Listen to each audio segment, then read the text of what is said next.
Bueno, buen día. Vamos a hablar hoy de depresión.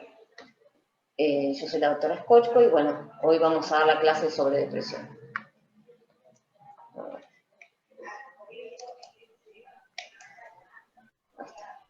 Bueno, vamos a definir depresión como la alteración del estado de ánimo, como un trastorno de la afectividad y del estado de ánimo, que se ve y se evidencia en el tono vital interno, en el humor, y que esto termina influyendo en la conducta y en la percepción de la realidad, ¿sí?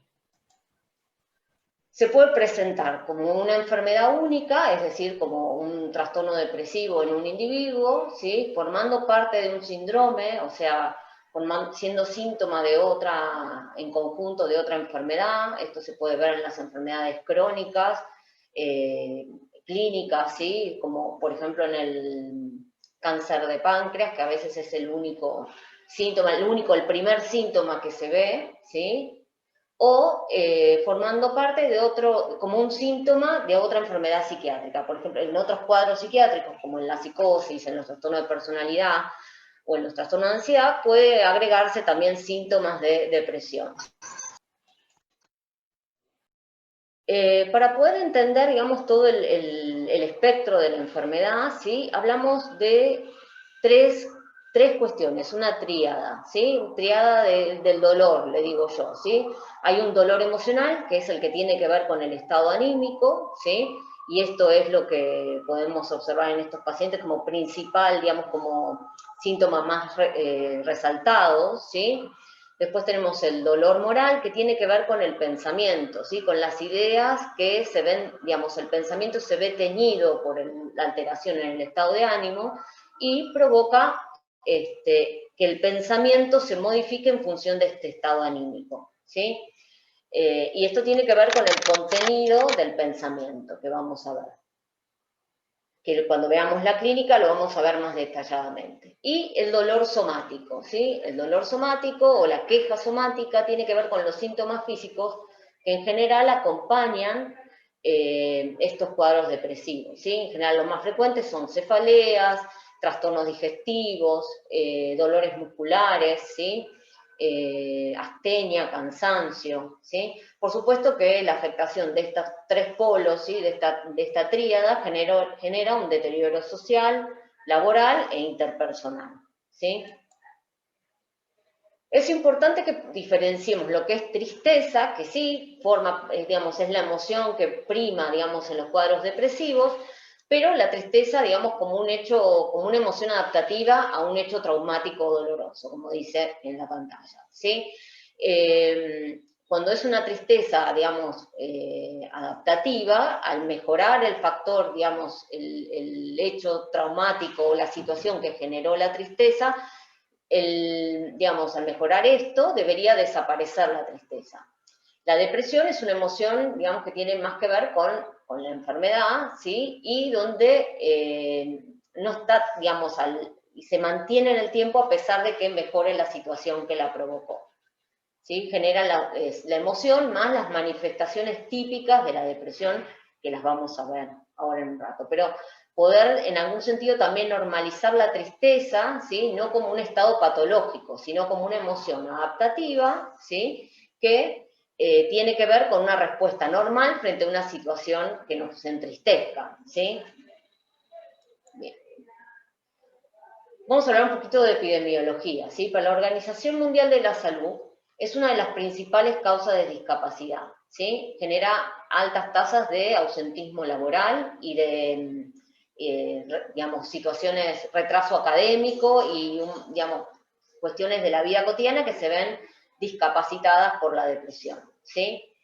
En las patologías psiquiátricas hay un 15%, forma parte del 15% de la prevalencia, ¿sí? Es decir, es una patología frecuente dentro de la salud mental.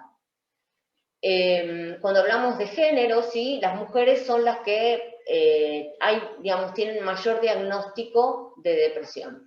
Esto tiene que ver con aspectos culturales, ¿sí? Cuando digo esto es que la mujer en general, digamos, está más predispuesta o tiene más facilidad para hablar de sus emociones, ¿sí?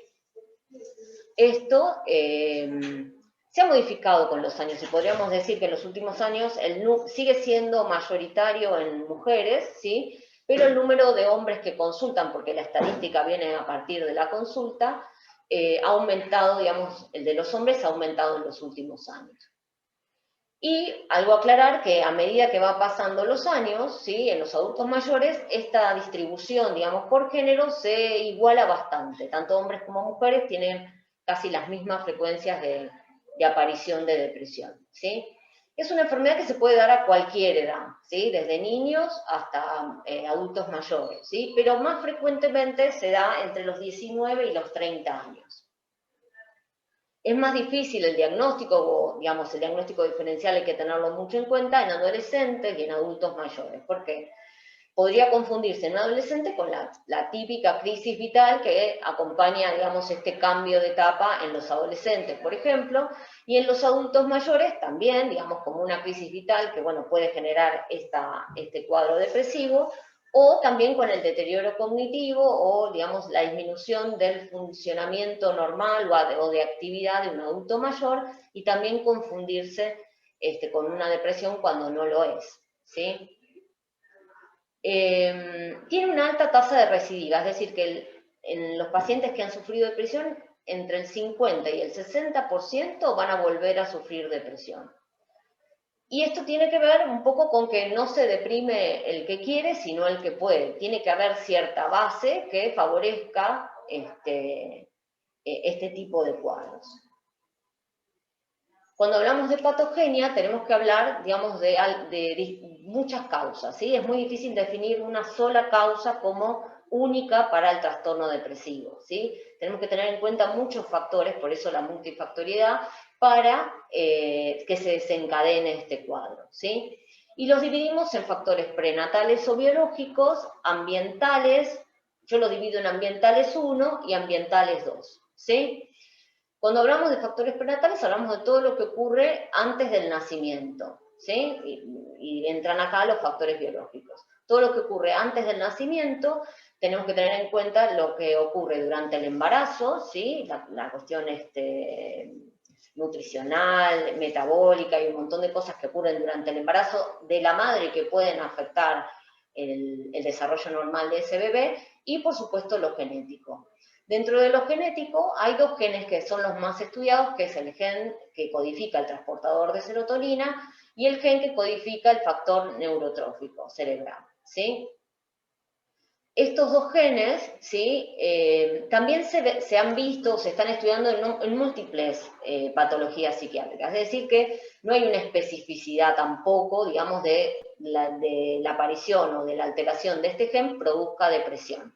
Pero bueno, digamos, como forma parte de los genes estudiados, bueno, tenemos que tenerlo en cuenta como algo que puede generar una alteración, ¿sí? Y cuando hablamos de factores biológicos hay distintas teorías, ¿sí? Que pueden sumarse o, bueno, una u otra ser la que colabora con este cuadro depresivo, ¿sí? Una es la teoría de las monoaminas, ¿sí? Esta habla de que hay una disminución del triptofano, digamos, por lo tanto una disminución de la producción de serotonina, y esto genera una depresión, que mejora con la reposición del triptofano, ¿sí? Entonces podríamos hablar de una depresión nutricional en ese caso. La teoría del eje hipotálamo hipoficiario adrenal, ¿sí? Esto se ve cuando hay un sufrimiento crónico, un estrés crónico en un individuo, se sobreestimula el sistema, ¿sí? Y entonces hay un aumento de los glucocorticoides. Este aumento de los glucocorticoides produce una inhibición de los factores de crecimiento cerebral, y esto genera un hipodesarrollo del hipocampal y amigdalino, estructuras cerebrales que, digamos, son necesarias para el desarrollo emocional completo de un individuo. Si hay un hipodesarrollo o hay un sistema estresado en este sentido, bueno, puede generar un factor predisponente para una patología psiquiátrica en general, bueno, y de la depresión también. Ahora, digamos, dentro, les decía, estos son los factores prenatales, ¿sí? Y los factores ambientales. Los factores ambientales tienen que ver, los primeros, ¿sí? Con lo que ocurre desde el nacimiento hasta los 5 años, ¿sí? Es el momento de mayor neuroplasticidad del cerebro, este momento, ¿no? esta primera infancia que se llama. Y es donde ocurre, digamos, el primer contacto con el mundo externo. Primero el núcleo familiar y después, cuando comienza la escolarización, digamos, otro tipo de contacto social. Por supuesto que es el momento en el que el individuo, digamos, gracias a la interacción con el ambiente, comprende o intenta comprender, digamos, el funcionamiento del mundo, ¿sí? Siempre tenemos idea de que durante, qué sé yo, la carrera o durante alguna situación puntual de la vida aprendimos muchas cosas, ¿sí? Pero es realmente en esta primera etapa donde vamos de cero, ¿sí?, a muchísimo hasta los 5 años, ¿no? Comprender un lenguaje, saber cómo relacionarnos con otras personas, quiénes son las personas conocidas, quiénes son las desconocidas, frío, calor, hambre, dolor, ¿no? Toda esa comprensión del mundo ocurre en esta primera etapa, ¿sí? Y se va, digamos, sumando con el resto de la vida otros factores, ¿no? Pero este momento podríamos decir que de 0 a mucho de lo que se aprende hasta los 5 años es realmente importante. Por eso es uno de los momentos de mayor neuroplasticidad. Bien. Y los factores ambientales 2 es lo que se llama también los factores desencadenantes, que tiene que ver cuando, digamos, transcurridas estas primeras etapas, empiezan a ocurrir las experiencias emocionales, podemos enfermarnos, digamos, de alguna enfermedad que nos afecte, alteraciones en el ritmo circadiano, en el sueño, todo esto, digamos, puede funcionar como un factor desencadenante, es decir, una situación en mi vida traumática puede desencadenar, digamos, puede desencadenar una respuesta adaptativa como la tristeza o, ¿sí?, un cuadro depresivo si yo no logro, digamos, que esa emoción adaptativa empiece a ser desadaptativa y a generarme malestar, digamos, en mi funcionamiento y en mis actividades, ¿sí? ¿Hasta ahí me siguen? ¿Alguna pregunta?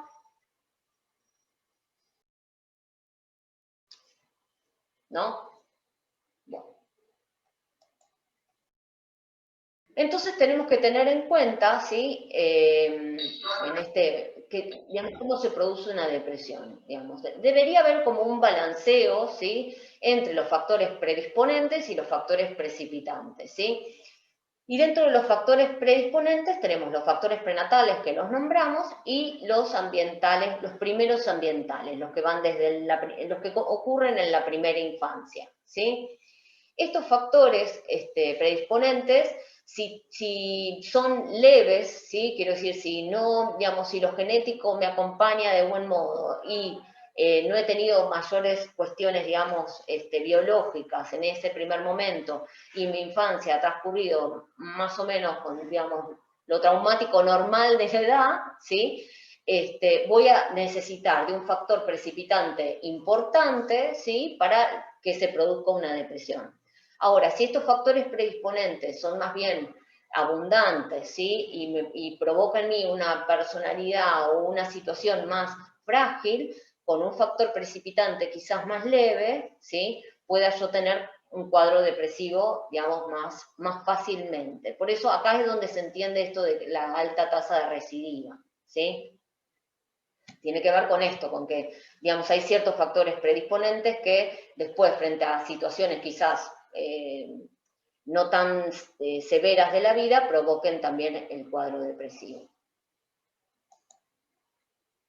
Bueno, vamos a hablar un poquito de la clínica, ¿sí? Para poder observar un paciente depresivo, para poder describirlo mejor, me parece a mí que la mejor manera es pensando en el examen psiquiátrico, ¿sí? El examen psiquiátrico evalúa las funciones psíquicas, ¿sí?, donde está la conciencia, la orientación, la memoria, el pensamiento, la atención, la sensopercepción, la impulsividad, la voluntad, la afectividad y finalmente la conclusión, que es el juicio, ¿sí?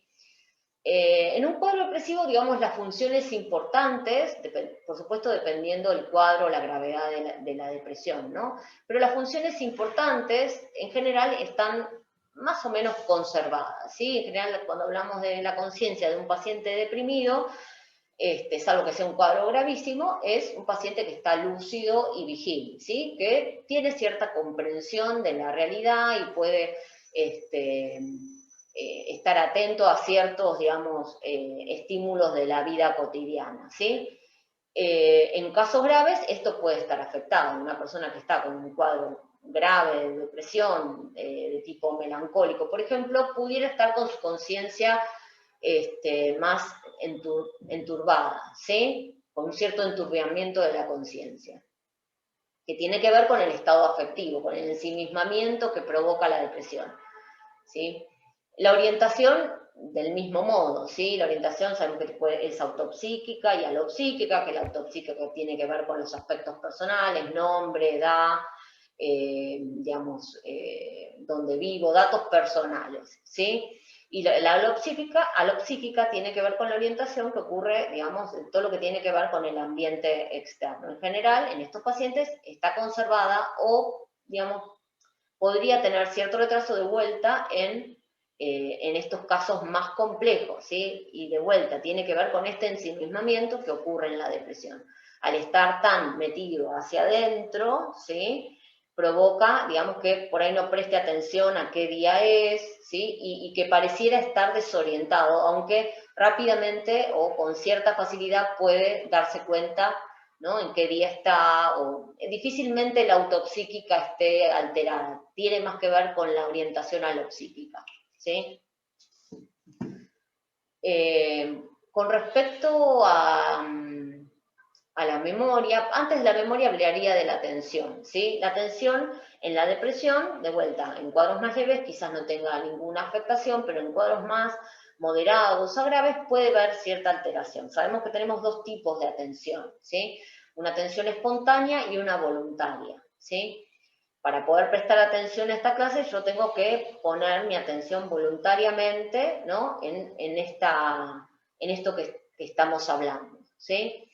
En estos pacientes la atención voluntaria está puesta en sí mismo, ¿sí? Toda la atención está puesta en el problema que estoy viviendo, en la angustia que estoy sintiendo, ¿sí? En el dolor emocional, en el dolor que hablábamos al principio, el dolor emocional, el dolor físico, ¿sí? La queja somática y el dolor moral, en mis pensamientos, ¿sí? Toda la atención está puesta ahí. Y esto va en perjuicio, ¿sí? De la atención espontánea. Es como en estos casos se ve, digamos, muchos accidentes, porque no hay atención puesta en las alarmas que pueda haber alrededor, ¿sí? A veces en pediatría se observan niños que tienen muchos accidentes y esto lo que hay que evaluar es que, por ejemplo, si la madre no está deprimida, ¿sí? Y por eso no, digamos, no logra darse cuenta, digamos, no está atenta a lo que le pasa al niño y esto puede generarle accidentes o cuestiones, digamos, de descuido con el niño. Y no tiene que ver con negligencia, sino con un cuadro depresivo de la madre, ¿sí? La atención sabemos que afecta a la memoria, ¿sí? Si yo no presto atención a lo que estamos hablando, posiblemente yo no recuerde, digamos, de qué se trató la clase de depresión, por ejemplo. Entonces, al tener la atención afectada, ¿sí? Esto también va a causar fallas en la memoria, en general anterógrada, ¿sí? Porque lo que produce es que yo no estoy prestando atención y no registro los datos nuevos de la realidad y no logro, digamos, tener ese primer recuerdo, ¿sí? Cuando hablamos de atención, no lo dije, pero hablamos de una paraprosexia. Cuando hay un aumento de una atención en detrimento de otra, se habla de paraprosexia, ¿sí? En este caso, la voluntaria está puesta en los hechos, digamos, que me generan este estado de depresión y no puedo prestar atención a lo que pasa alrededor. Y la memoria es esta falla de memoria anterógrada, ¿sí? Que está aumentada, que está, disminuida y que entonces provoca, digamos, que yo no pueda retener datos de la realidad. Por ejemplo, el día, ¿sí? La fecha puede tener que ver con eso también. Y sí va a haber un aumento quizás de la memoria que tiene que ver con hechos del pasado, digamos, hechos que van en consonancia con el estado de ánimo, ¿sí? Con este estado depresivo. O sea, recuerdos tristes, de pérdidas, de cosas que no funcionaron bien, ¿sí? Que no funcionaron en la vida. Antes hablábamos del dolor moral y entonces tendríamos que hablar del pensamiento, ¿sí? El pensamiento, nosotros tenemos acceso al pensamiento de los pacientes a través del discurso, ¿sí? Entonces nosotros podemos medir, sabemos que cuando evaluamos pensamiento tenemos que evaluar curso y contenido, ¿sí? Cuando hablamos del curso, en el pensamiento vamos a tener, digamos, un pensamiento enlentecido, un discurso enlentecido, ¿sí? En el extremo de este discurso enlentecido tenemos algo que podría llegar a verse como inhibición del pensamiento, ¿sí? Pareciera que la persona casi que no está pensando en nada, como si hubiera un vacío, ¿sí? Esto es en los cuadros graves, de vuelta, una depresión gravísima, con, digamos, con síntomas más psicóticos, una depresión más melancólica, podríamos decir. Y entonces, y este alentecimiento del pensamiento se llama bradipsiquia, ¿sí? Como bradicardia, ¿sí? Un alentecimiento del pensamiento se llama bradipsiquia. Cuando pensamos cuando tenemos que evaluar el contenido del pensamiento de una persona depresiva, en general las ideas son de tipo triste, ¿sí? Entonces se las llama ideas de ruina, ¿sí? El paciente por ahí lo que va a relatar es que todo le ha salido mal en la vida, que ya no hay salida, que no tiene sentido seguir porque ha fracasado, ideas de fracaso, ideas de desesperanza, ¿no? El modo de verbalizarlas puede ser distintas, pero, digamos, uno podría agruparlas en estas ideas que les estoy contando: ruina, desesperanza, fracaso, inutilidad, ¿sí? No sirvo para nada, le arruiné la vida a mi familia, ideas de culpa, todo es culpa mía, no voy a poder salir porque no me lo merezco, porque hice algo malo, ¿sí? Estas ideas, digamos, con cierta fuerza, con cierta rigidez, llegan a un punto casi deliroide, ¿sí? Digamos, la familia puede decir, mire, no, nosotros no estamos en la ruina, no hay ningún problema económico, por ejemplo, que nos afecte, pero él cree que sí, que, digamos, que se viene, digamos, el apocalipsis y que esto no es frenable, ¿sí? Entonces, estas ideas en un punto máximo con cierta rigidez podrían tener, digamos, características de deliroide. Lo digo así, deliroide, ¿sí? Y no digo delirante, porque, digamos, deliroide sería como una diferencia, digamos, con las ideas más delirantes tipo psicóticas de la esquizofrenia, por ejemplo, ¿sí? Se las llama deliroides porque están en consonancia con el estado de ánimo, ¿sí? El estado de ánimo deprimido genera este tipo de ideas que no tienen que ver con la realidad, pero sí con el estado de ánimo, ¿sí? Entonces, las llamamos, cuando son así con cierta fuerza y cierta rigidez, podríamos llamarlas hasta deliroides, ¿sí? Pero es las típicas ideas que acompañan la depresión. Otra cosa que se puede evaluar también en el pensamiento son las ideas de muerte, y que es importante, ¿sí? Que, digamos, lo evaluamos también junto con lo que podamos percibir de la impulsividad de este paciente. Ideas de muerte no es lo mismo que ideas de suicidio, ¿sí? Cuando uno habla de ideas de muerte, es la idea de que yo, digamos, estaría mejor muerto, por ejemplo. O, si tengo una enfermedad y me voy a morir, pero quizás esa sea la solución, ¿no? Esas ideas de muerte no es lo mismo que ideas de suicidio, cuando el paciente, además de esta idea de muerte, empieza a pensar en cómo hacerlo activamente, ¿sí? Tener un plan, ¿sí? Por ejemplo, para terminar con su vida.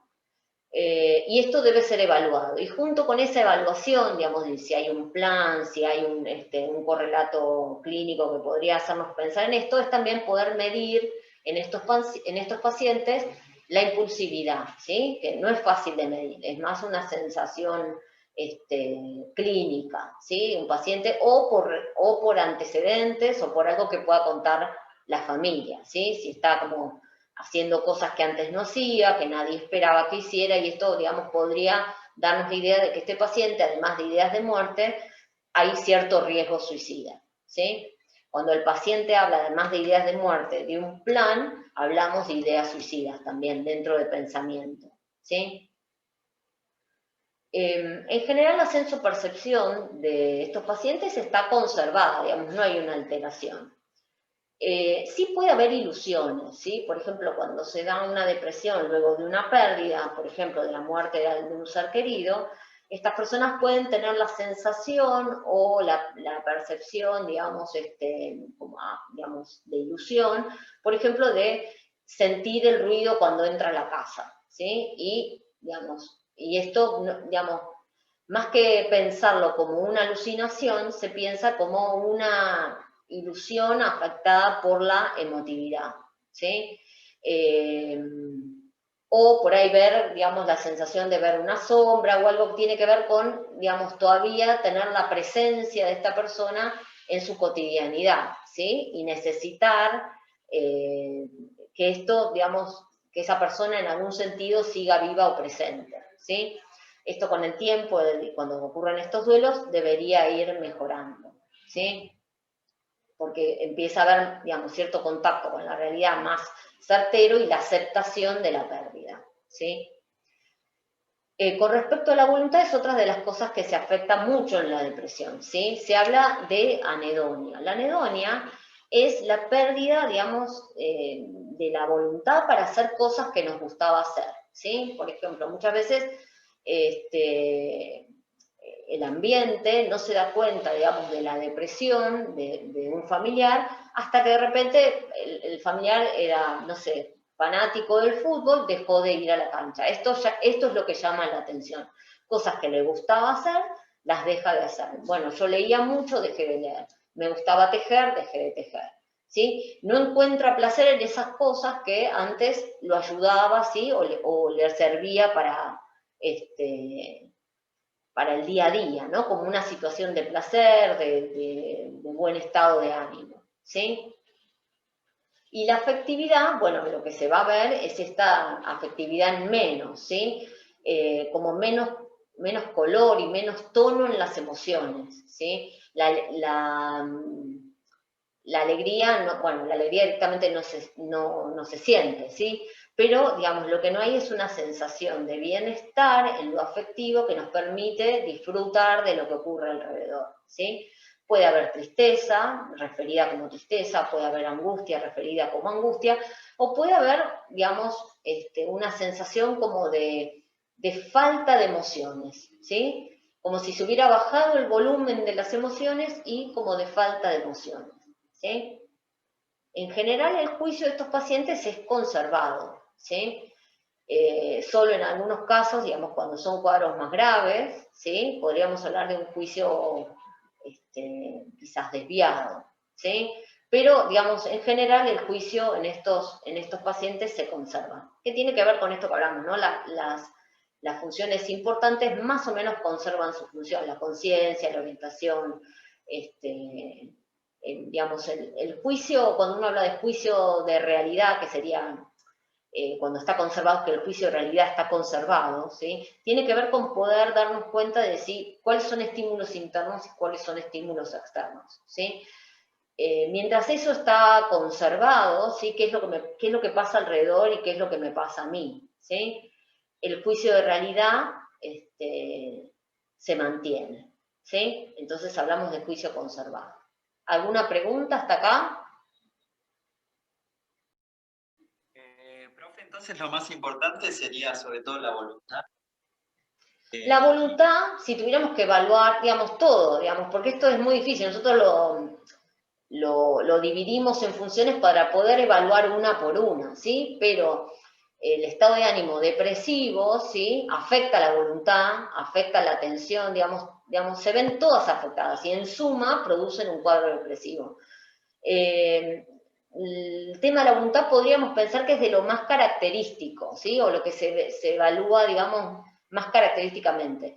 Porque la tristeza, como les decía, uno podría pensar que es una tristeza normal frente a, bueno, si pierde su pareja de toda la vida, es lógico que esté triste, ¿sí? Pero bueno, eso no quita que pueda seguir, digamos, haciendo sus cosas, ¿no? Cuando pierde capacidades o deja de hacer cosas importantes, ¿sí? Como comer, como bañarse, ¿no? La voluntad para esas cosas, que son, digamos, las funciones vitales, ¿sí?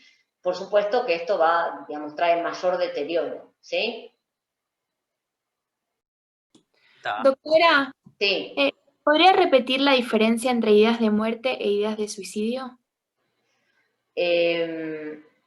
Las ideas de muerte tienen que ver con hablar de la muerte, ¿sí?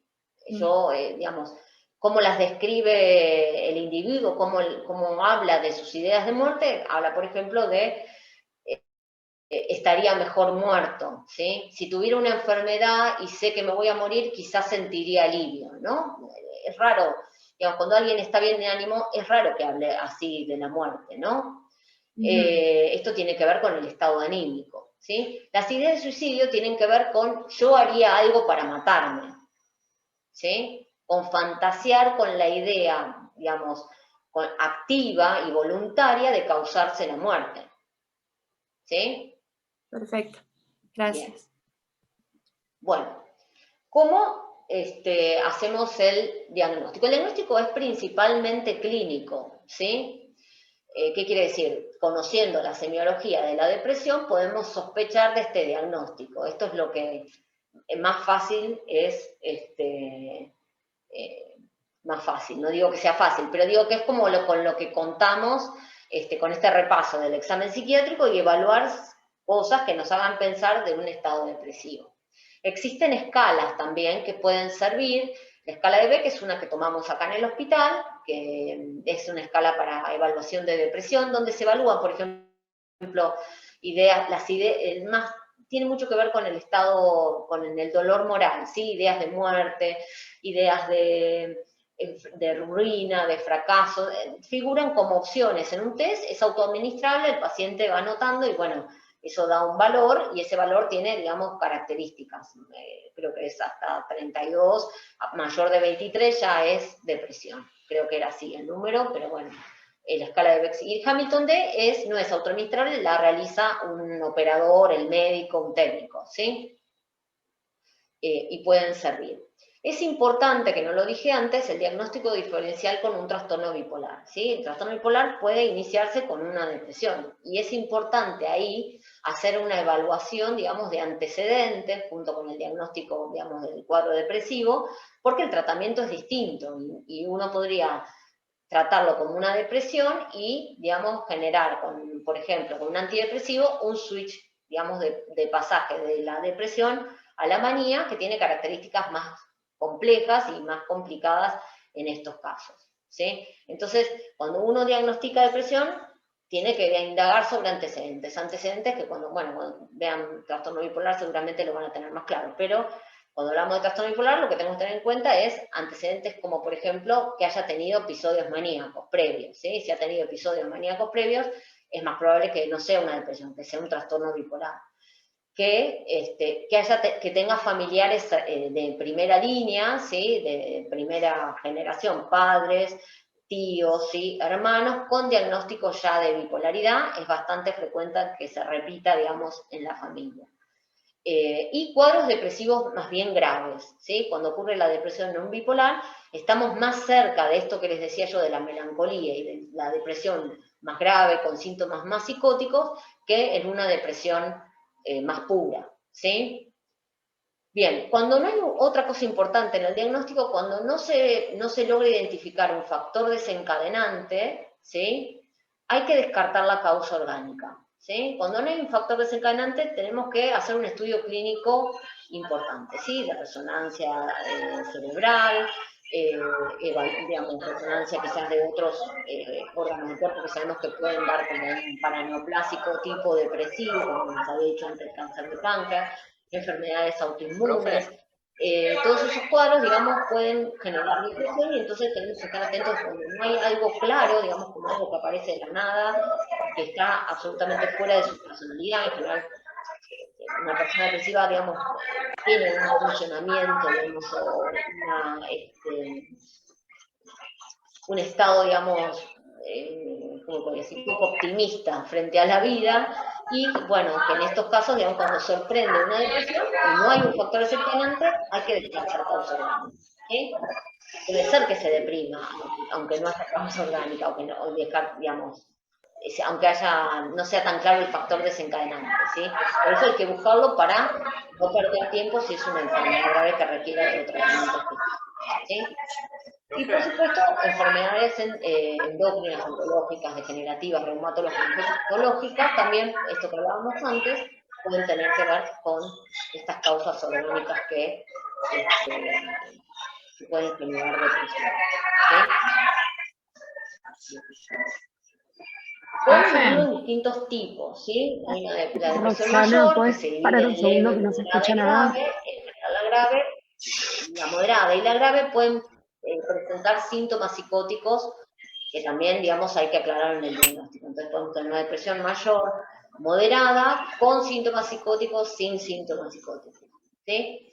O una depresión mayor, moderada, normal, ¿sí? Bueno, con la clínica que hablábamos antes, ¿sí? Cuando hablamos de distimia, hablamos de un cuadro depresivo, digamos, más prolongado, ¿sí? De por lo menos 2 años. Esto en general va asociado a una personalidad, ¿sí? Una personalidad más depresiva. Algo que ya tiene que ver con un tono del ánimo en esta persona Mariano, tu micrófono, por favor. establecido, ¿sí? O quizás con estos cuadros de depresión que tienen que ver con un estresante crónico, ¿sí?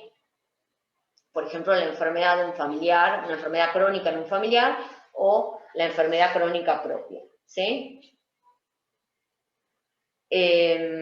Después, bueno, depresión secundaria a enfermedad médica, que es un poco lo que hablábamos antes, ¿sí? Frente a una enfermedad, generar un cuadro depresivo, y acá lo nombro, y el trastorno adaptativo con estado de ánimo depresivo, que no entra dentro de depresión y que tiene que ver, digamos, cuando es más claro todavía que hay un factor desencadenante, ¿sí? Y además queda la sensación, el paciente, digamos, a partir de su evaluación y de su estudio, de que tiene más que ver con una cuestión de adaptarse a ese cambio, ¿sí? Una vez adaptado a ese cambio, ese cuadro, digamos, debería mejorar, ¿sí?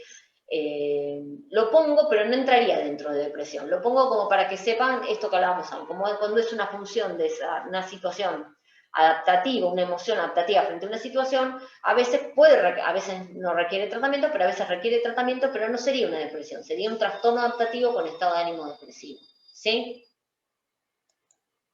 Tratamiento. El primer paso para un buen tratamiento es un buen diagnóstico, ¿sí? Por esto que les hablaba antes del trastorno bipolar, de las enfermedades clínicas que pueden manifestar síntomas depresivos, pero que no ser una depresión. Entonces, lo primero que tenemos que hacer para que el tratamiento funcione es hacer un buen diagnóstico. Un buen diagnóstico requiere, digamos, no una evaluación, sino quizás varias entrevistas hasta que nosotros tenemos claro de qué se trata, ¿sí? A veces el diagnóstico es clarísimo en la primera entrevista y a veces no, o a veces las especificaciones, digamos, en el tipo de depresión llevan más tiempo. Pero es importante no apurarse con el tratamiento si no tenemos un diagnóstico claro, ¿sí? Bueno, si uno no es de la especialidad, la derivación temprana, también si uno considera que, digamos, el paciente tiene rasgos o síntomas que pueden ser importantes, digamos, o característicos de la depresión, derivar, digamos, a la evaluación tanto por psicología o por psiquiatría si fuera necesario, ¿sí? Pero iniciar el tratamiento, de hacer la derivación en el momento indicado, no postergarla, puede ser algo que ayude, digamos, para que el tratamiento funcione. Por supuesto, el tratamiento es, digamos, es en general, o se recomienda combinado. Los tratamientos antidepresivos solo no tienen el mismo éxito que el tratamiento combinado, y en cuadros graves de depresión, o que llevan largo tiempo, o que o que tienen una gran disfuncionalidad digamos, de la cotidianidad del paciente, requieren tratamiento antidepresivo farmacológico, ¿sí? O sea que el tratamiento combinado se elige, digamos, el tratamiento farmacológico se elige cuando es necesario, ¿sí? Pero, digamos, no tampoco enlentecer la derivación si se considera, digamos, un gran perjuicio de la persona. Hay como 3 niveles de antidepresivos, ¿sí? Están los inhibidores de la recaptación de serotonina, que ahí entran, por ejemplo, la sertralina, la fluoxetina, el escitalopram, el citalopram, todos estos son inhibidores de la recaptación de serotonina y actúan solo sobre como neurotransmisor, actúan sobre la serotonina, ¿no? Inhibiendo su recaptación. ¿Qué quiere decir esto? cuando una persona está deprimida, no es que le falta serotonina. Su forma de comunicar que está deprimido, ¿sí?, al resto del cuerpo, es liberando menos cantidad de serotonina, ¿sí? Cuando uno está deprimido, libera menos, digamos, la comunicación cerebral informa al resto del cuerpo que esto está pasando y entonces libera menos serotonina. Cuando nosotros damos un inhibidor de la recaptación de serotonina, lo que hacemos es aumentar tramposamente, ¿sí?, la cantidad de serotonina en el espacio sináptico, ¿sí? Y esto generar un mensaje, digamos, de que, digamos, no se siente tan mal, podríamos decir, ¿sí? O mejoran ciertos síntomas que son muy discapacitantes de la depresión, y tiene más que ver con la cuestión somática, ¿sí? Mejora el sueño, ¿sí? Mejora la voluntad en algún sentido, digamos, como la necesidad de comer más, y entonces esto aumenta el apetito, y al aumentar el apetito mejora, digamos, como ciertos signos vitales, digamos, de esta persona, ¿sí? Hay una fantasía de que el antidepresivo produce alegría, pero no produce alegría, lo que hace es disminuir digamos, las cuestiones físicas o que le suben el volumen a la depresión, ¿sí? Los duales, ¿sí?, digamos, la diferencia con los CIR, que solo apuntan a la serotonina, apuntan a dos neurotransmisores. Puede ser serotonina y noradrenalina, o serotonina y dopamina, ¿sí? Acá entran la venlafaxina, la mirtazapina, ¿sí?, la desvenlafaxina, que es como una variante de la venlafaxina, el bupropion, ¿sí? Todos estos antidepresivos se encuentran dentro de los duales. Y los tricíclicos son parecidos a los duales, son más antiguos, ¿sí?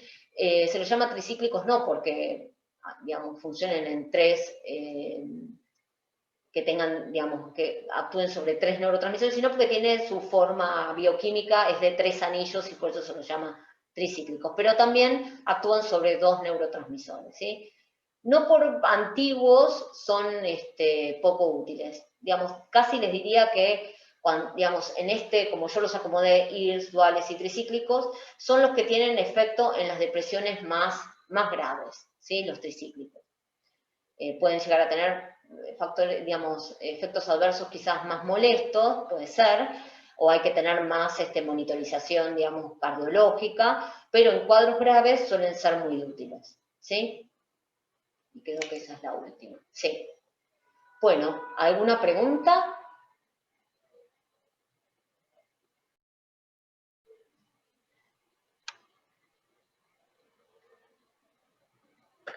¿Alguna pregunta? Profe, una compañera había preguntado si la clínica es constante y va empeorando o si hay más fluctuaciones. Ok. Digamos, podría ser de las dos formas, ¿sí? Un cuadro depresivo recurrente, por ejemplo, puede tener momentos de mejoría, ¿sí? Y que pareciera, digamos, que la enfermedad se fue y volver a aparecer. Esto es una depresión recurrente, ¿sí? Y puede ser, digamos, digamos, que llegue a un punto máximo, se mantenga ahí. Eso es variable, tiene que ver mucho con la diferencia individual de cada persona. No todos nos deprimimos igual, ¿sí?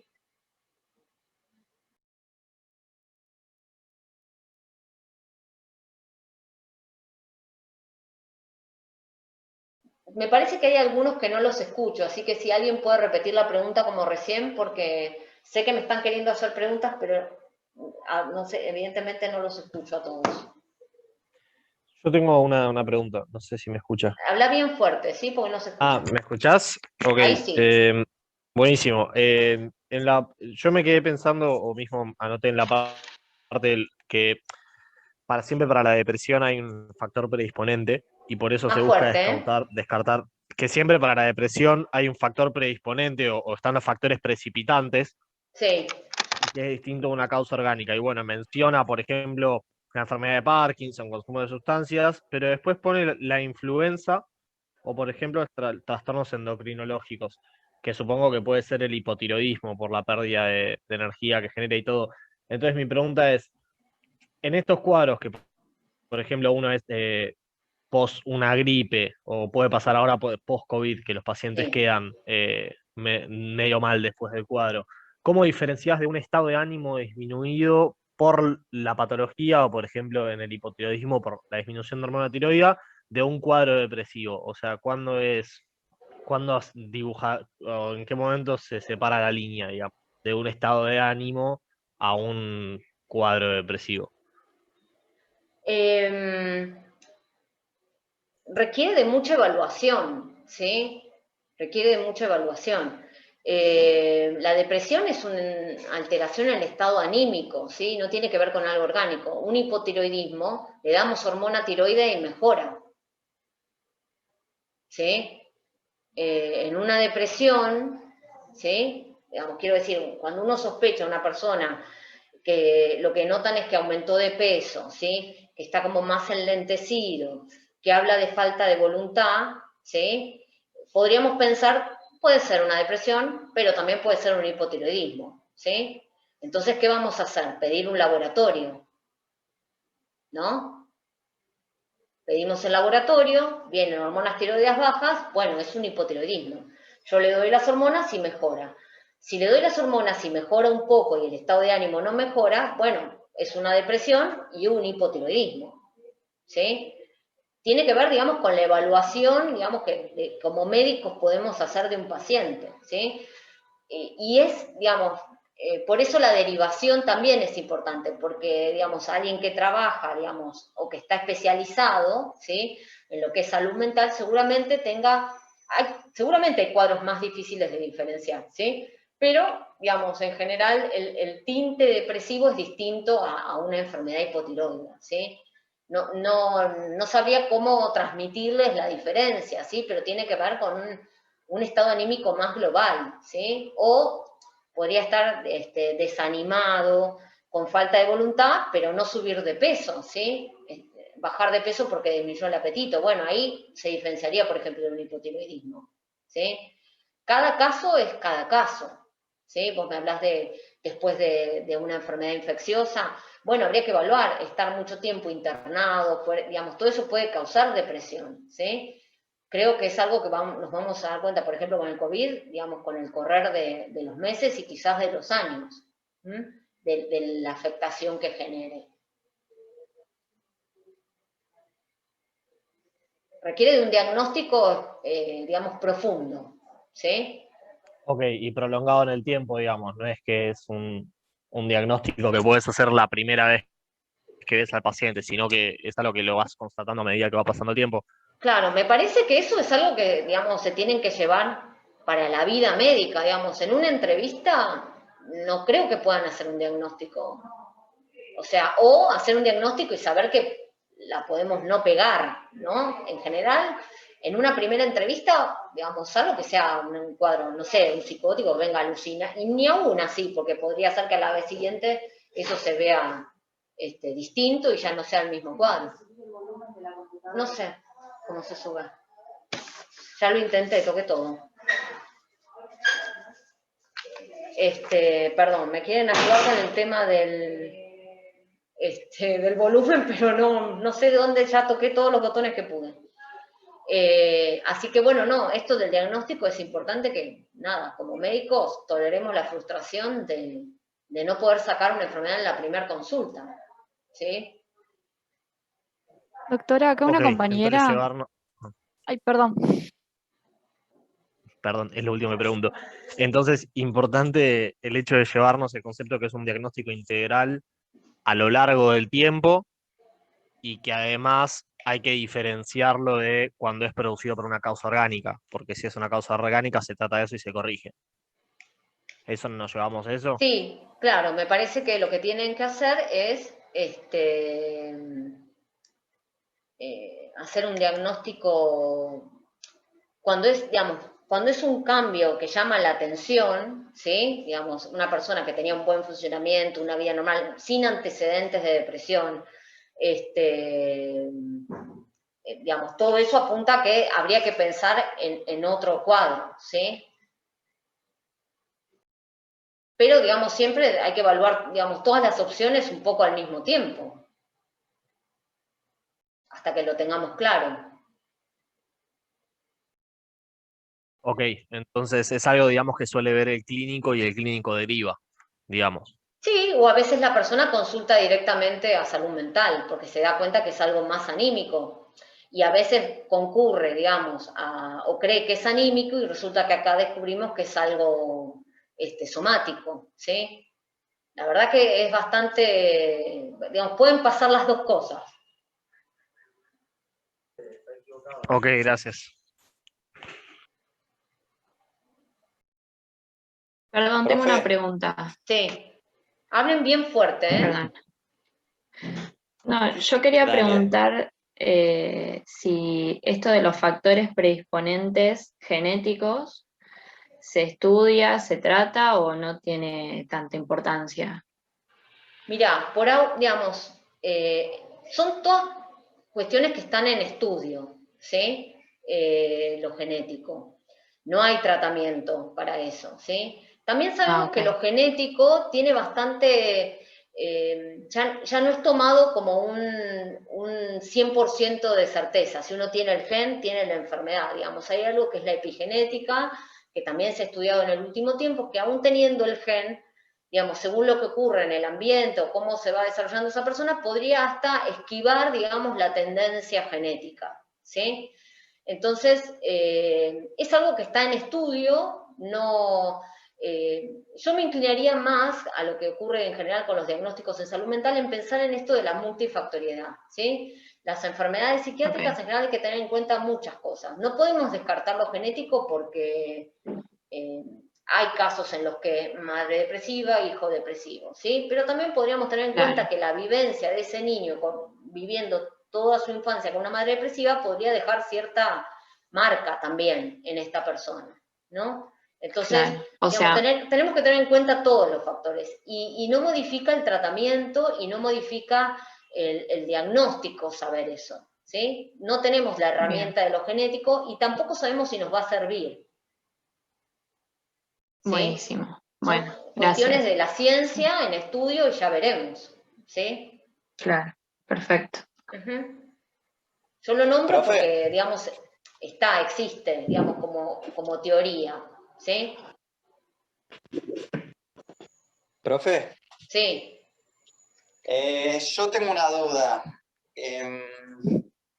Ponele que te viene un paciente a la consulta y que está claramente, no sé, con el ánimo bajo, con falta de ánimo, de voluntad, qué sé yo. Comenta que hace poco se le... Ay, chicos, no los escucho. Más fuerte tienen que hablar. Más fuerte. Profe, Sí. sí, estoy bastante fuerte, ¿eh? No, no importa, perdón. Bueno, nada, ya fue. No, a ver, ahí encontré algo. A ver ahora. A ver, probá ahora, por favor. A ver, ahí. Ahí sí, dale. Ahí, bueno. Ponele que te viene a la consulta un paciente con falta de ánimo, falta de voluntad, de atención, como que a todas las luces, ponele deprimido, uno diría. Sí. Pero te comenta que se le murió falleció un familiar, un ser querido, hace poco. ¿Uno ahí en qué lo encuadra? ¿Como en una tristeza normal porque le falleció la persona o en una depresión? Y habría que esperarlo. Ah, lo aguantas un tiempo. Y primero ver si me pareciera una respuesta normal frente a una situación de su actualidad, ¿no? Qué sé yo, digamos. Habría que ver hasta qué punto, digamos, también estas pérdidas, ¿no? Tienen que ver también con el significado para uno, ¿sí? A una persona podría deprimirse por, no sé, que su empresa quiebre, ¿sí? Y uno podría decir, bueno, es complicado, sí, pero peor que se te muere un hijo, ¿no? Digamos, cada uno tiene, digamos, el factor desencadenante que, digamos, le desencadena el cuadro a cada uno, digamos, que tiene que ver con la importancia que uno le da a ciertas circunstancias, ¿sí? Por supuesto que si uno, digamos, puede empáticamente darse cuenta que eso lo pudo haber deprimido, las dos cosas pueden deprimir, ¿no? Un fracaso laboral o la pérdida de un ser querido, ¿sí? Pueden ponernos tristes, pueden ponernos tristes, ¿sí? Ahora, si esta pérdida no logra, digamos, superarse o no logra sobreponerse o lleva a límites, digamos, desadaptativos, quiero decir, esta persona deja de comer y pone en riesgo su vida, ¿sí?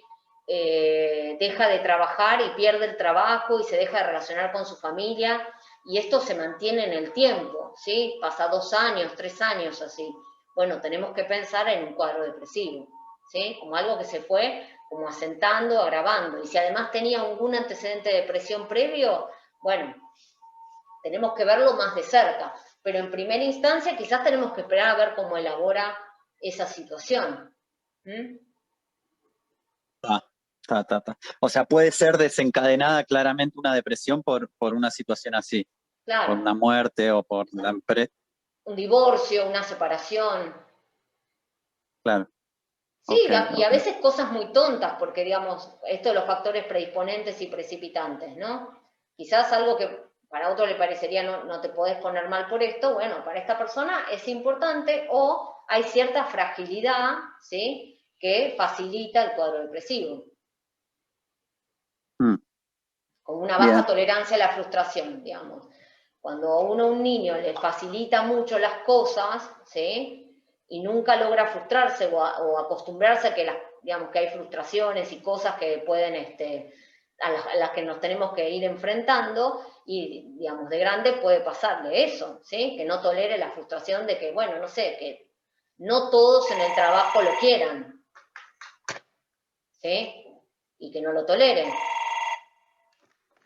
¿Sí?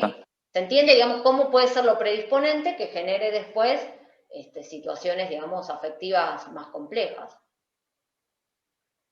Claro, pues yo preguntaba porque tenía en la cabeza de como que la depresión era cuando una persona está deprimida, comillas, pero sin una causa, como porque sí, digamos, ¿no? Descartando causa, ponerle hipotiroidismo, lo que dijimos antes, y descartando que no haya una muerte o una...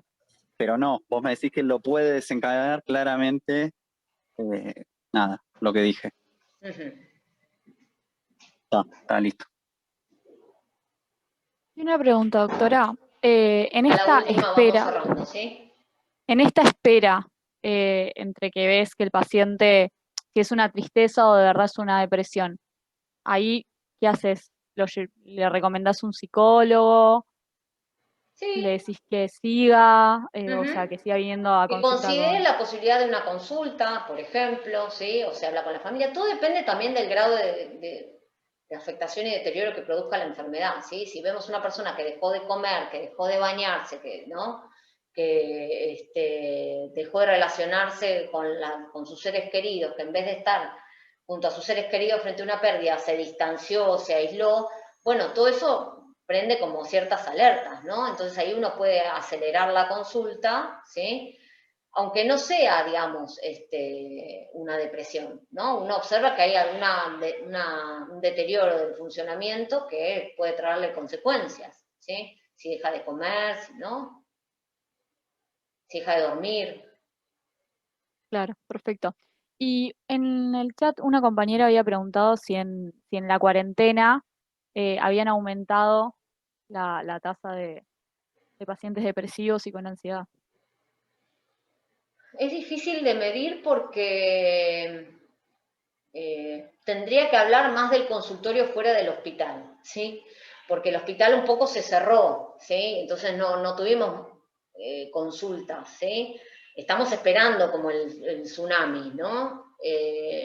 Suponemos que algo, digamos, que se debería hacer. Del consultorio podemos ver, sí, depresión, sí, trastornos de ansiedad también mucho. Sí, el encierro, digamos, variado, ¿qué les podría decir? La gente que le costaba salir a la calle o que salir a la calle era un esfuerzo, esto lo ha mejorado, digamos, están hasta mejor de ánimo, ¿sí? y la gente que era más activa, más de salir, que necesitaba el contacto social, bueno, esto seguro los afecta en negativo. Claro, perfecto. Muchas gracias. Bueno, muy bien. Bueno, nos veremos en la próxima, supongo. Bien. ¿Está Patricia por ahí? Supongo que sí, ella ya se contactará con ustedes. Hola. Porque le quería Hola, ver de decir chicos. algo, de comentar algo. A ver, decime, estoy acá, ¿me escuchan? Sí, sí, sí. Quería ver si de ver el tema del horario de inicio de las clases, porque ponele, hoy empezamos cerca de 20 minutos tarde.